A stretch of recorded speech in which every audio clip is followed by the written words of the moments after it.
filmnya itself yang serem gitu. Kalau udah nonton nanti akan tahu betapa bukan jumpscare atau menjual hantunya, tapi judulnya kan pembantaian dukun satu. Pembantaiannya yang di highlight, jadi tragedinya yang terjadi yang membuat cerita ini jadi kuat. Jadi kayak sebenarnya ceritanya yang membuat aku tertarik sama. Belum pernah nyoba juga main sama Mas Inoy kan. Terus kemarin juga nonton beberapa film Mas Inoy, bagus gitu. Jadi pengen juga belajar dari beliau. Nah, dan ini kan yang tadi kamu bilang ini kan film yang kisah nyata ya.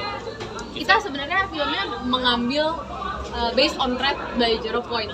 Jadi kita fokusnya alihinnya semua di thread itu. Ada ini gak mungkin ada kekhawatiran gak mungkin saat kamu syuting itu di lokasi yang hampir menyerupai ya dari kejadian itu sendiri mengalami hal-hal yang tidak enak. Sebenarnya ini yang kita jual juga dari film ini adalah setnya itu semua kebangun. Jadi setnya bikin dari nol banget, nge-build. Kita datang juga masih digetok-getok tuh set di lokasi, dan memang di gunung batu gitu kan, alam ya, kita berdamai dengan alam. Cuman kejadian aneh sih aku ya alhamdulillah nggak kenapa-napa, karena juga nggak terlalu takut dan nggak terlalu peka anaknya gitu. Cuman ya udah capek juga kali ya syuting, jadi ya enjoy aja karena rame. Terus walaupun ada sinyal tapi kan kita jadi bonding sama yang lain. Dan hal kesulitan apa sih yang mungkin kamu hadapi di film ini sendiri? Sebenarnya untuk adegan tuh lebih banyak menurutku yang sulitnya lebih fisik dan banyak bermain sama CGI juga gitu. Jadi lumayan harus banyak imajinasinya, dibantu juga banyak darah-darah kan, kita pakai banyak darah gitu. Terus di tempat-tempat yang tidak biasa itu hal baru juga buat aku, bukan sekadar darah nemplok doang gitu enggak. Jadi itu sih lumayan challenging tapi seru buat something new. Orang tua selalu mendukung dan selalu nonton juga mungkin setiap film-film kamu yang iya, karena mereka tahu aku juga suka di sini, lagi enjoy-nya di dunia ini gitu. Jadi mereka selalu support sih, as long as it's positif gitu. Jadi kalau datang kan, kalau syuting kan nggak pernah ikut, nggak pernah nemenin gitu. Oh ya udah syuting. Nanti mereka kaget biasanya hasilnya akhirnya gimana gitu. Papa tuh sebenarnya jarang banget nonton horor, males nih sebenarnya nonton horor. Jadi kalau nggak nonton film anaknya dia nggak mau nonton. Kalau nonton juga pasti begini dia. Lu sering dapat mentor juga gak sih dari? Nggak terlalu banyak sih, karena papa kan juga udah nggak banyak di dunia ini gitu. Tapi sih 1-2 hal lah sering cerita gitu.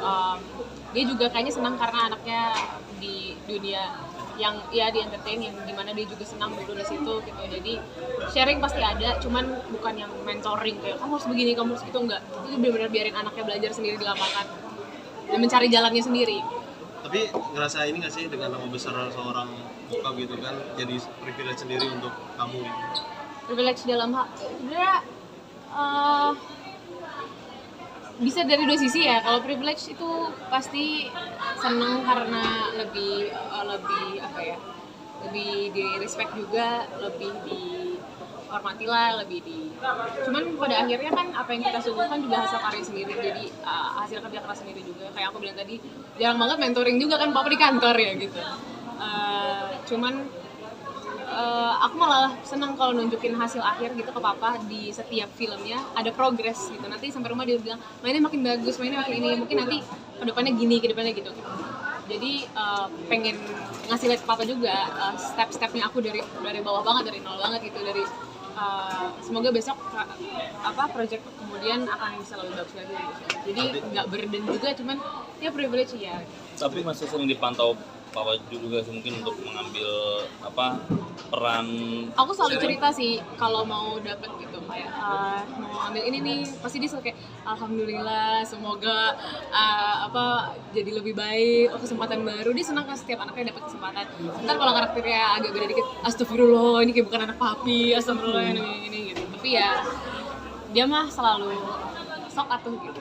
Ada batasan nggak mungkin dari Papa Juju juga untuk peran-peran yang kamu? Sebenarnya enggak sih, aku juga banyak diskus sama manajemen, karena dia juga percaya sama manajemen juga. Jadi ya aku kadang-kadang juga pasti bakal ngambil ini nih, ada yang begini, ada gini. Tapi tadi kan sempat ngobrol juga sama papa sama mama gitu. Boleh berakting atau berkarir di dunia ini, tapi tetap pendidikan nomor satu gitu. Oh, iya. Itu sendiri jadi apa ya? Susah nggak sih ngebagi waktunya, apalagi di skripsi katanya tadi tuh? Aku tapi senang karena dari dulu aku juga senang belajar, jadi kayak aku tahu prioritasnya adalah pendidikan. Dulu kan aku cuma bisa syuting kalau lagi libur gitu, jadi kesempatannya nggak terlalu banyak gitu. Tapi sekarang kan udah mau lulus, terus lumayan banyak kesempatan alhamdulillah, jadi banyak bisa belajar juga. Tapi tetap nggak boleh ketinggalan kemana-mana, bawa laptop tetap di lokasi sambil skripsian gitu. Harus colong-colongan waktu aja pinter-pinter. Yang penting dua-duanya tetap optimal. Oke. Terima Boleh kasih. promonya sedikit? Ah iya, satu lagi deh. Iya. Apa ya? Waktu itu kita tahu kan kamu kan berawal dari pencarian bakat dan menyanyi gitu, dan sekarang terjun ke dunia acting gitu, seni peran. Itu inspirasinya dari mana? Oh, waktu itu sebenarnya aku memang hobi banget nyanyi gitu. Terus nggak sengaja ada satu kesempatan untuk nyobain acting kecil-kecil gitu. Oh seru juga ya, tapi nggak memfokuskan ke situ. Sampai adalah aku ketemu manajemenku juga, terus abis itu mulai dapat kesempatan. Awalnya ya nyoba-nyoba doang gitu, oh seru-seru, tapi lama-lama kok aku menjadi jatuh cinta sama film itu sendiri, jatuh cinta sama acting itu sendiri gitu. Karena aku nggak pernah nonton Papa dulu sama sekali, sampai ya baru beberapa tahun lalu lah lihat di Netflix gitu ada. Tapi sisanya ya berjalan sendiri karena ternyata aku pun suka. Katanya kan gue tidak jatuh jauh dari pohonnya, ternyata benar ya itu, bahwa ada darah-darah itu gitu, dari nenek juga kan.